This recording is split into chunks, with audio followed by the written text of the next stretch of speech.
So now we're going to talk about the various degrees of initiation. Depending on the system that one is working with, they all have different terms, and they all break it down into either 3 levels, 5 levels, 7, 12, depending on the system. But in my system, I like to keep it simple, right? So I have chosen to use 3 levels, 3 degrees of initiation: lunar initiation, solar initiation, and stellar initiation. So 3 levels, right? Simple enough. Now, in order to really dive deep into those levels, they have to be broken into various different categories, right? But overall, 3 is a good start. Is a good starting point.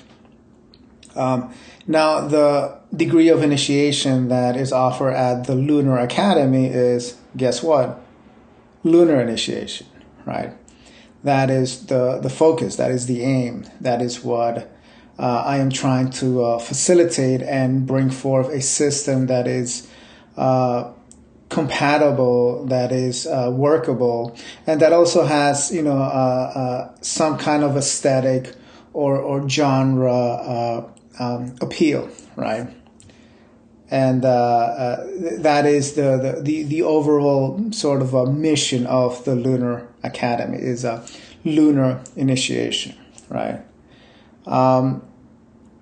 Maybe later on we'll talk about solar and stellar initiation, but in this particular video, it's lunar initiation is going to be the focus. So what is a lunar initiate? Well, a lunar initiate is someone who understands the basics of psychology, right? The basics of philosophy, the basics of theology, the basics of life, who understands that there is something beyond the veil of reality, and they have caught a glimpse of it, and they are no longer fooled by the world, right? And they have understood the game that society is playing, and they have chosen not to participate in that game anymore, right? They have seen a little bit of the truth, and that little bit of the truth has set them a little bit more free than they were before, thereby giving them the confidence, the skill to really present their ideas either in book format or in digital format, to try to awaken others to that lunar stage of initiation, right? To try to facilitate that process and to illuminate at least a small portion of that which lies beyond the horizon, right? And like I said, there's various different systems that do that. One can just concentrate on a particular book. For example, one of the books that I am currently using, in fact, this is the central textbook for the Lunar Academy, is Meditations on the Tarot, A Journey into Christian Hermeticism. This, as you can see, is 700 pages of solid magic, really, centered around the 22 cards of the major arcana. Now that is a master work, and I use it as a textbook, right, for us to really ascend through the various different degrees of initiation. However, that book is a bit deep, is very scholarly, and it may be a little difficult to understand at first, but it is very readable, and it is very intriguing, right? So my job is to extract out the basic ideas contained not only within that book, but the ideas the ideas that are contained within that book, where they come from, and to make them a little bit easier to understand, a little bit more accessible, right? So so what are the results of initiation, right? What are the results? What can we do with this stuff? What can you do as a lunar initiate? Well, for starters, we have the digital format where nowadays it is very easy to start a podcast, a YouTube channel. And if you're shy, you can just write a blog, right? I mean, there's so many options in the digital world for you to really express the ideas that you are, passionate about or interested in. The ideas that move you forward, and and the digital format allows you to present those ideas to the world, so that by chance, by coincidence, although there are no coincidence. You find a like-minded community that go, yeah, this is the direction that we have to travel through, right? And there are many, right?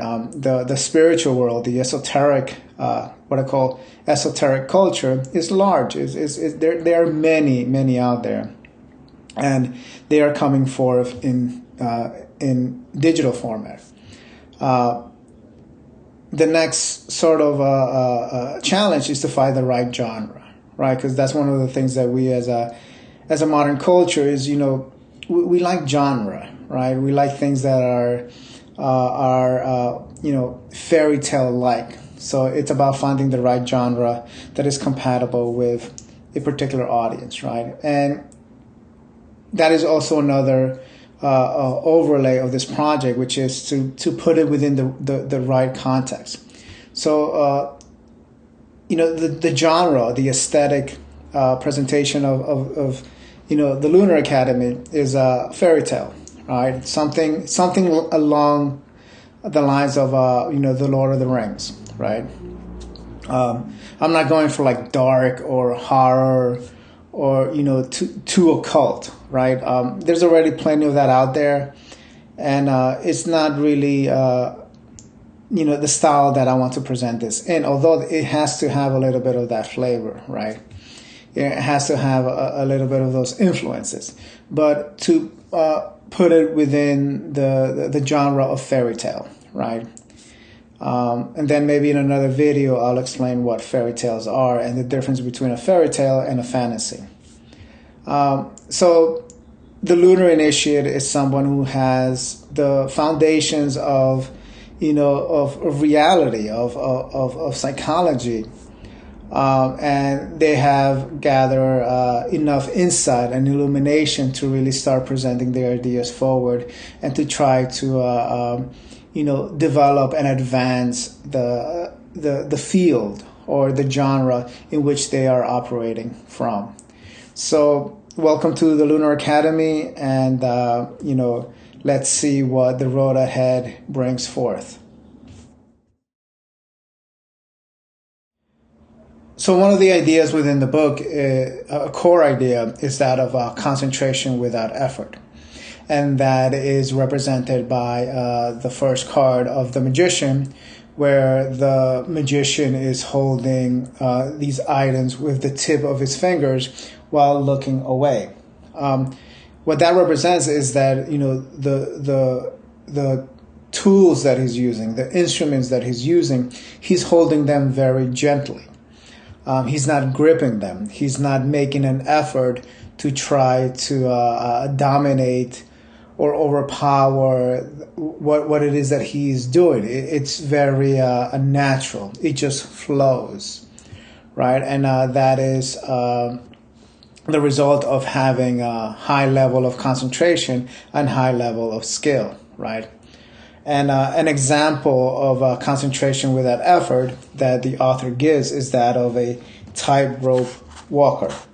So I will read a paragraph. So here he is using the example of a tightrope walker who doesn't use effort, right? He's concentrated on his task, but he's not focused on on performing the trick, right? So, quote, "Look at a tightrope walker. He is evidently completely concentrated, because if he were not, he would fall to the ground. His life is at stake, and it is only perfect concentration which can save him. Yet, do you believe that his thought and his imagination are occupied with what he is doing? Do you think that he reflects and that he imagines, that he calculates and that he makes plans with regard to each step that he makes on the rope? So that is a really good example which the author gives, is that in that case, right, if he's thinking about failure, he's going to fail, right? Whatever it is that you think about, that is what really manifests, right? So you have to do it without effort, right? So that's one clear example. Another clear, more modern example is that in baseball, right? One of the things that these baseball players have to learn how to do is almost not. They have to kind of like get on the field and almost not care about what it is that they're doing. And here's the reason why. So let's say they're at the playoffs, right? It's high stakes. I mean, the entire fan base is watching them, especially if you're the pitcher, right? You're the pitcher. The entire fan base, the owners, the president, the manager, all eyes are on you. I mean, talk about high pressure, high stake environments, right? Now, if you think about that, if you think about letting the organization down, letting your fans down, letting everybody who is depending on you to really deliver, you're not going to be able to deliver, right? So you have to have a high level of concentration, focus on what it is that, focus on the skill which you have practiced many times, except that this time you are in a high stake, high pressure environment. So in baseball, in playoff season, it is very clear that the players have to be very, very focused. These athletes, not only do they have to be in top physical shape, but they have to have the concentration of, an impeccable concentration. So that's a clear example. A clear modern example of concentration without effort is that within baseball, right? So concentration without effort is key. It is foundational, and that is the basis in any spiritual or psychological training, is to establish the mind, to focus the mind, to settle the mind, so that we are able to make the mind serviceable, to make the mind workable, which is one of the ideas that the Buddhist teachers, this is what one of the things that they keep pressing. They say we have to make the mind serviceable. And in order to do that, we have to be able to concentrate the mind and focus it. And then we are able to really, work our magic with it. So concentration without effort is key, is foundational in not only in anything that we're doing in the world, but in our psychological and spiritual development.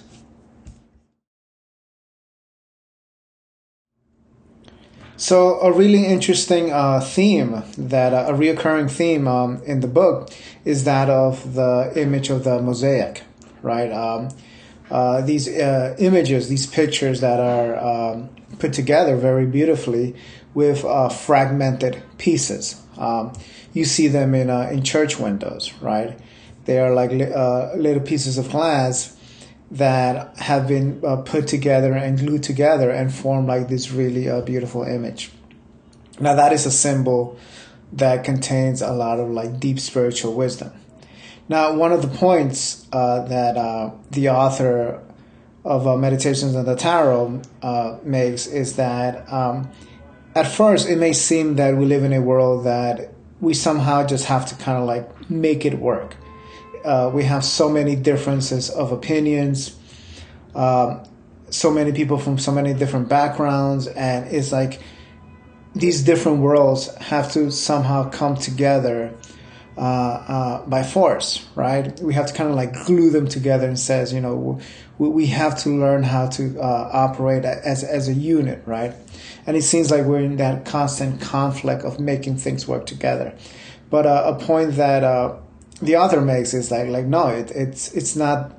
The world is not a mosaic. It's an organism. It works together as one, just like the body works together as one organism. All the different parts of the physical body are working in tandem with one another. So in the same way, at least in theory, human civilization is also designed as an organism, where we are all designed to really work with one another, right? A really common example that they give in the East is like the different fingers in a hand, right? The fingers don't, they don't contradict one another. They work together. So in the same way, each human body is like a finger on a hand that is, if they understand, the deeper aspects of their mind, that we are meant to work together. So this idea of the mosaic is very is a reoccurring theme, and we will come back to it quite a lot. A good political example is that, in American politics, you have the two political parties of Democrats and Republicans, and it seems like those two parties are always, conflicting with one another. But somehow, they have to make it work, right? And that's a clear example in politics.